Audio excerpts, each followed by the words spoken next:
Bien le bonjour à vous tous, bienvenue, 4e jour de campagne aujourd'hui pour les municipales et régionales. Les candidats et leurs équipes sont toujours sur le terrain et cela jusqu'au 31 août prochain. Ils tentent de convaincre les électeurs à travers leur projet de développement. Il faut rappeler que le scrutin aura lieu le 2 septembre prochain. À Boaké, on prône la paix en cette période électorale, zéro violence durant ces élections. Le ministre en charge de la jeunesse met en mission 100 jeunes. Ils vont sillonner les gares routières et marchés pour exhorter à des élections sans violence. On voit cela avec Jean-Yves Zadi et Soro Corona. 100 jeunes formés au langage et pratiques citoyennes seront sur le terrain en cette période électorale. Ces volontaires vont sillonner tous les quartiers de la ville du Boaké pour sensibiliser les populations à un scrutin zéro violence avant, pendant et après. Une initiative de la direction régionale du ministère de la promotion de la jeunesse, de l'insertion professionnelle et du service civique. Nous venons de former ces 100 jeunes en action pour la paix, pour qu'ils soient des relais en termes de sensibilisation. La formation a consisté à leur donner des éléments de langage pour être plus actifs sur le terrain, pour que les messages passent.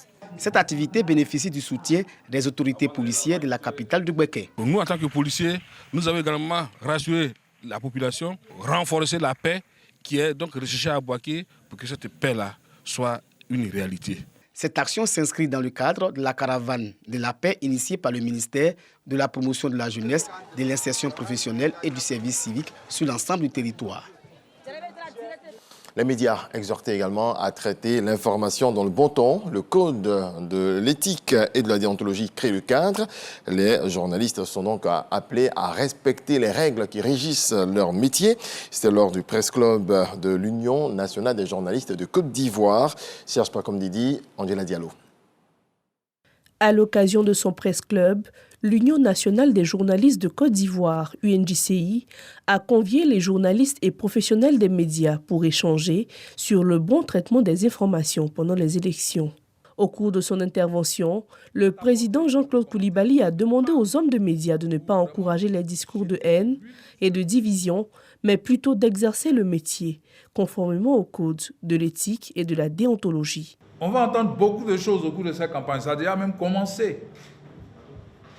Mais c'est à nous vraiment de savoir faire jouer ce qu'on appelle la clause de responsabilité dans l'exercice de notre métier. Nous avons un rendez-vous important devant l'histoire et nous n'avons pas le droit de nous manquer.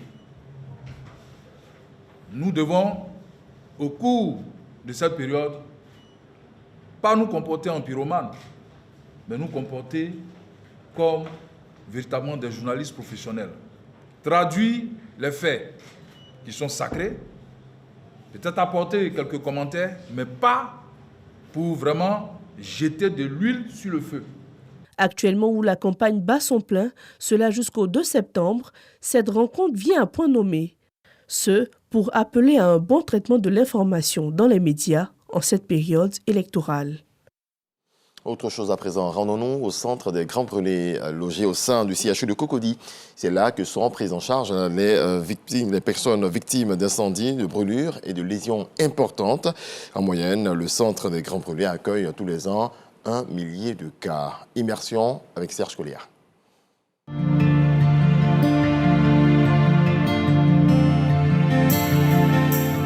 Les images derrière les murs du centre des Grands Brûlés du CHU de Cocody sont parfois difficiles à supporter, mais elles témoignent de la réalité de cet hôpital spécialisé dans le traitement des personnes victimes de graves brûlures.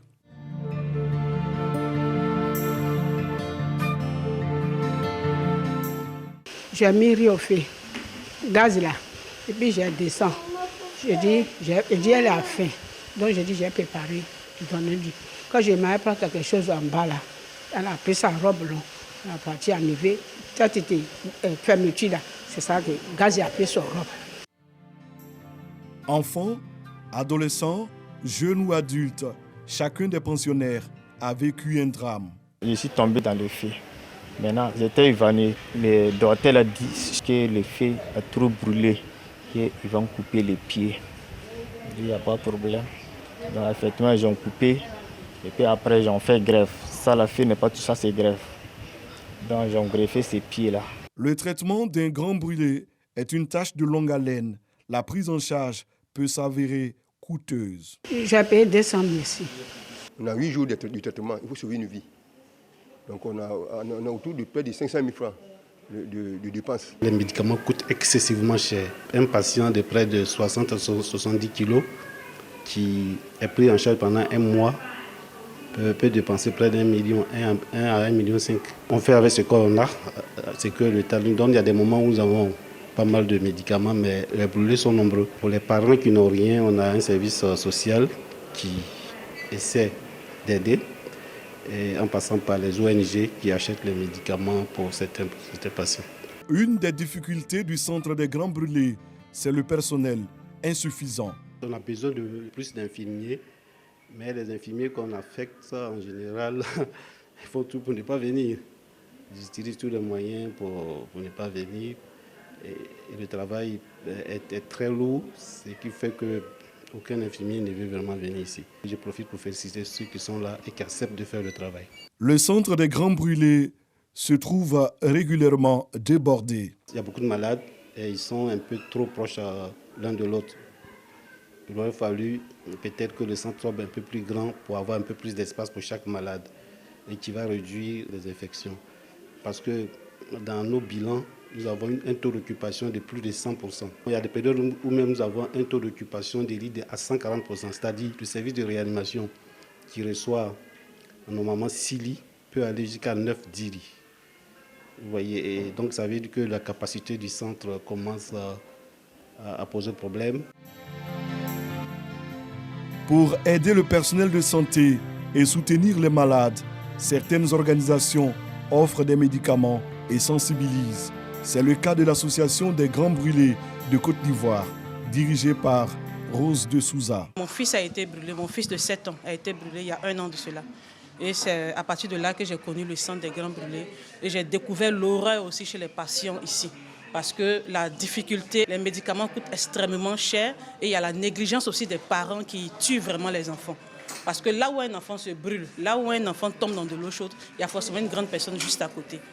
Suzanne a été hospitalisée au centre des grands brûlés à la suite de l'explosion d'une bouteille de gaz B6, communément appelée Fetou. Dès que ça a commencé, j'ai attrapé ça comme ça. En même temps, ça fait boum. Il n'a pas eu le temps. Et lui-même, il m'a projeté parce que cette bouteille. Aujourd'hui, Suzanne a créé une association pour inculquer les bonnes pratiques d'utilisation du gaz à la maison. Ces conférences publiques sont animées par des spécialistes. Il y a beaucoup de choses, beaucoup d'erreurs que nous faisons dans la cuisine. Lorsque une bouteille finit, au lieu d'éteindre les autres foyers avant de faire la manipulation, avant de faire le montage, on le fait sur place. Or, il y a déjà des foyers. Alors, le gaz, le peu de gaz qui s'échappe enflamme la cuisine et ça provoque les dégâts. Il faut que l'endroit où on prépare soit aéré, ce ne soit pas trop fermé. Les bouteilles de gaz ne doivent pas transporter, coucher. Comme je connais d'autres, ils poussent à le pied comme une bille de bois.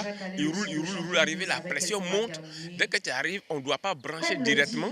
Il faut laisser au moins 1 heure et demie, la bouteille se reposer. À l'Office national de la protection civile, les experts en incendie font également des recommandations pour réduire les risques d'incendie domestique. Ce qui est conseillé pour la mise en marche, je vais de la bouteille, j'allume la boîte d'allumettes, je connecte et j'ouvre le bouton de la gazinière. Pour l'arrêt, j'arrête la bouteille, je ferme la bouteille. Il ne faut pas fermer la gazinière et venir fermer la bouteille de gaz. Quand vous fermez la gazinière par le bouton et que vous fermez, le gaz reste dans le tuyau de raccordement. Incendie domestique, feu de brousse, eau bouillante, il suffit d'une petite imprudence pour se retrouver au centre des grands brûlés du jour au lendemain. En Côte d'Ivoire, le centre des grands brûlés est la seule structure chargée d'administrer des soins aux personnes sévèrement brûlées. Il reçoit en moyenne 1000 patients par an. Des efforts sont déployés au quotidien, mais il en faut plus pour redonner des couleurs et surtout davantage de moyens techniques et opérationnels à ce centre pour une meilleure prise en charge des patients. Immersion au centre des Grands Brûlés logés au sein du CHU de Cocody, un sujet signé Serge Collier. On s'intéresse à la lutte contre le travail des enfants. À Soubré, un programme s'attaque aux causes profondes de ce fléau dans la région de la Nawa. Les acteurs impliqués dans la lutte ont été formés au cours d'un atelier qui a duré 2 jours. On voit cela avec Sam Conan. La Côte d'Ivoire a adopté et met en œuvre un plan d'action national 2019-2023 de lutte contre la traite, l'exploitation et le travail des enfants. L'un des axes stratégiques de ce plan d'action national est le renforcement des capacités des acteurs nationaux. D'où cet atelier de Soubré, une localité réputée pour sa forte prévalence en matière de travail des enfants. Les membres du corps préfectoral, les policiers, les gendarmes, les inspecteurs du travail, les travailleurs sociaux sont des acteurs clés dans le dispositif national de lutte contre le travail des enfants. Et au niveau du CNS, un accent particulier est mis sur la formation de ces acteurs afin de les outiller à pouvoir faire le travail sur le terrain. Qu'en est-il de la lutte contre le travail des enfants dans la région de la Nawa et partout en Côte d'Ivoire? Nous avons fait énormément de progrès et cela est reconnu à travers les dernières enquêtes qui ont montré que le chiffre des enfants travailleurs en Côte d'Ivoire, là où nous avons déployé nos actions, a considérablement baissé et que le taux de scolarisation également a augmenté de manière significative. En ce qui concerne notre région, spécifiquement la Nawa, beaucoup d'efforts ont été consentis, si bien que dans chaque département, nous avons déjà les comités départementaux qui ont été créés. Alors, s'agissant de leurs équipements ou de leurs dotations en moyens, le département des bio a été équipé, mais au niveau des Soubré, Méagui et Guéyo, ils n'ont pas encore reçu les moyens qu'il faut. Assurance a été donnée par le représentant du cabinet de la Première Dame quant à l'équipement progressif en matériel de tous les comités locaux de lutte contre la traite, l'exploitation et le travail des enfants, afin d'être plus opérationnel.